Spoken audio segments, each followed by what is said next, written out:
معاشرے میں سب سے بڑی ناانصافیوں میں سے ایک یہ ہے کہ عورت کو اس کا حق وراثت نہیں دیا جاتا۔ قرآن پاک میں واضح حکم ہے کہ عورت کو بھی اتنا ہی حق ہے جتنا مرد کو، مگر اپنی روایتوں، لالچ اور انا کے نام پر اس حق کو دبا دیتے ہیں۔ بیٹیاں، بہنیں اور مائیں، وہ جن کی دعاؤں سے گھر آباد رہتے ہیں، اکثر اپنی ہی محنت اور قربانیوں کا صلہ نہیں پاتی۔ سوچئے، جب ایک بیٹی اپنے باپ کے گھر کو چھوڑ کر سسرال جاتی ہے تو کیا وہ اپنی وراثت کا حق کھو دیتی ہے؟ ہرگز نہیں، مگر اکثر رشتہ دار یہ کہہ کر خاموش کرا دیتے ہیں کہ تمہارے شوہر کا گھر ہی تمہارا حصہ ہے۔ یہ سوچ نہ صرف غلط ہے بلکہ اللہ کے حکم کی خلاف ورزی بھی ہے۔ عورت کی وراثت روکنا صرف مالی ناانصافی نہیں بلکہ اس کے وجود کو کم تر سمجھنے کے مترادف ہے۔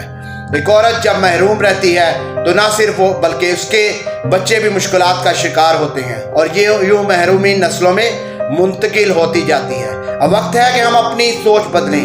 بیٹی کو اس کا حق دینا کمزوری نہیں، یہ تو طاقت ہے۔ بہن کو حق دینا نقصان نہیں، یہ تو دعاؤں کی دولت ہے۔ ماں کو وراثت دینا بوجھ نہیں، یہ تو جنت کمانے کا ذریعہ ہے۔ یاد رکھیں، جو شخص عورت کا حق چھینتا ہے وہ دراصل اللہ کے حکم کو جھٹلاتا ہے، اور جو عورت کو اس کا حق دیتا ہے وہ دراصل اپنی آخرت سنوارتا ہے۔ آئیے عہد کریں کہ اپنی بیٹی، بہن اور ماں کو ان کا حق دیں گے تاکہ انصاف قائم ہو اور برکت ہمارے گھروں پر اترے۔